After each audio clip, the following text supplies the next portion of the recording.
j'espère que ça va bien. On se retrouve pour la séance overhead de 7. 7 déjà, ça passe vite. D'ailleurs, avant de commencer ta séance, n'hésite pas à t'inscrire sur Wodify, de dire que tu pratiques la séance, comme ça nous on aura un petit feedback dessus, on pourra savoir que tu le fais. On commence tout de suite avec le warm-up. Allez, l'échauffement, 4 tours, 5 overhead squats, ça va être le premier mouvement. Donc ça peut se faire soit avec une seule charge, soit donc un PVC, un balai, une barre au-dessus de la tête, ou alors avec une dumbbell. L'idéal c'est d'avoir une charge assez légère, là de juste se focus sur la stabilité au niveau des épaules, être stable au niveau des appuis, descendre son bassin progressivement de plus en plus bas et pousser la charge vers le haut. Donc 5 overhead. Ensuite, on aura 10 air squats. Donc vous pourrez poser la charge et on réalisera une flexion au niveau des jambes en regardant devant soi. Voilà, 10 répétitions sur ce mouvement. Tout ce qui est de plus simple, on a l'habitude des air squats. Ensuite, 20 mountain climber, donc un petit mouvement d'abdos et de gainage. En position de planche, je viens amener mes genoux en direction de mes coudes et j'essaye de rester toujours bien face au sol, bras tendus et fessiers bien serrés. Sur l'échauffement et on passe sur la mobilité, donc on commence avec de la dislocation.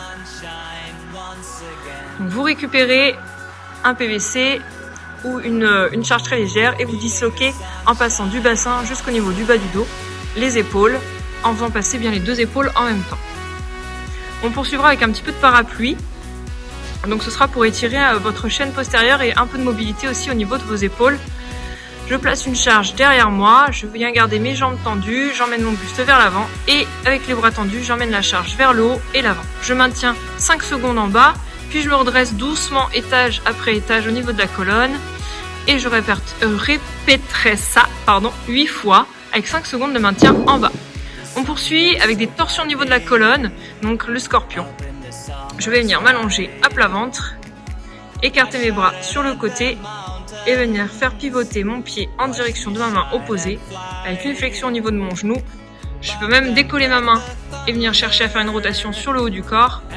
Donc 3 secondes je maintiens, je me replace et je change de côté. 3 secondes de l'autre côté. Et on va faire 6 passages, donc 3 par côté. On poursuivra pour la colonne avec du cat and camel. Je placerai mes mains sous mes épaules, je vais tendre mes bras. Garder mon bassin au sol, sortir la tête des épaules, étirer 3 secondes, puis passer sur pointe de pied, fessier vers le haut, engager ma tête entre mes bras, 3 secondes, ça vous fera une rep et vous allez réaliser 10 reps sur ce mouvement. Ensuite, on continue sur les hanches, un peu de squat complet. Donc vous passerez en position de full squat, les bras à l'intérieur, j'ouvre bien mes genoux, je reste pied à plat, je laisse descendre mon bassin et je vais maintenir 1 minute cette position. On terminera par de l'open wall. Main largeur d'épaule, j'envoie les fessiers vers l'arrière, je peux garder jambes tendues ou jambes légèrement fléchies, comme vous préférez. J'engage ma tête, 5 secondes j'étire, puis 5 secondes je relâche. Je peux changer le placement de mes mains, plus ou moins serrées. Et je pense à bien expirer au moment de l'étirement. Et on va faire 5 passages sur ce mouvement. Et on terminera la mobilité là-dessus. Allez, on commence cet entraînement avec un EMOM de 12 minutes. Et on va insister aujourd'hui sur le tempo, donc un tempo lent à la descente en overhead squat. Donc je place la charge au-dessus de ma tête, je vais descendre en 1, 2, 3 secondes. Je vais bloquer ma position de squat 1, 2 secondes. Je vais repousser rapidement et je vais rester 1 seconde en haut, 1, avant de repartir sur 3 secondes de descente. Et je vais réaliser du coup 5 reps avec ce rythme-là. Je vais essayer de vraiment pousser ma charge le maximum vers le haut, de tourner mes aisselles au maximum vers l'avant, comme si je voulais pousser vers le haut, et de bien freiner, rester gainé au niveau des abdos, aspirer mon nombril quand je descends. Donc le groupe de niveau A, ce sera avec un balai, une charge très légère, le groupe de niveau B, ce sera avec une barre à vide, et le groupe de niveau C, ce sera avec une haltère. Sur l'haltère, on fera exactement la même chose, sauf qu'on fera du coup minute paire le bras gauche, et ensuite minute paire le bras droit. Donc je descends, je freine, je bloque 1, 2, et je repousse très rapidement. Je vais essayer, surtout sur le bras qui est le moins mobile, de bien pousser la charge vers le haut et l'arrière et ne pas hésiter, s'il y a besoin, à faire une légère rotation au niveau du tronc, du côté où je tiens la dumbbell. C'est parti, partie B. Un 21, 15, 9, 6, 3. Il n'y a pas de time cap, vous allez essayer de réaliser ça le plus rapidement possible. Pour les groupes de niveau A, du coup, ce sera 21 reps en overhead squat. Donc là, il n'y aura pas de tempo imposé. Toujours avec la volonté de repousser la charge le plus haut possible, de regarder devant soi, d'être stable sur la position basse. Je fais 21 reps en overhead squat. Une fois que j'aurai fait mes 21 reps, je pose ma charge et je fais du coup 21 burpees over the bar. Je m'allonge de profil par rapport à ma barre, je saute pieds joints au-dessus de ma barre, ce qui fera une rep. 2 reps, je je m'allonge, etc. 3 reps jusqu'à arriver à 21 reps. Pour les groupes de niveau B, ce sera le même principe, sauf que vous aurez une charge un petit peu plus lourde, donc une barre à vide ou légèrement chargée. Pour les groupes de niveau C, on travaillera en unilatéral. Et on va pouvoir répartir les 21 reps un peu comme vous voulez sur la droite et la gauche. Essayez de garder un équilibre musculaire entre les deux côtés, par exemple 11 d'un côté, 10 de l'autre, ou alors en alternant. Et essayez de faire un peu plus de reps sur votre bras faible.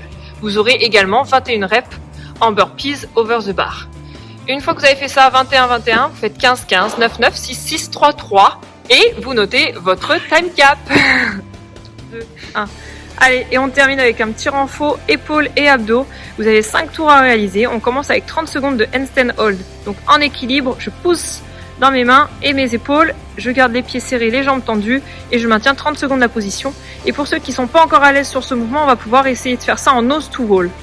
Donc, je lève mes pieds. J'amène mes mains le plus proche possible du mur en fonction de votre possibilité et je maintiens ma tête bien engagée entre les épaules 30 secondes, puis je redescends en contrôlant mon poids.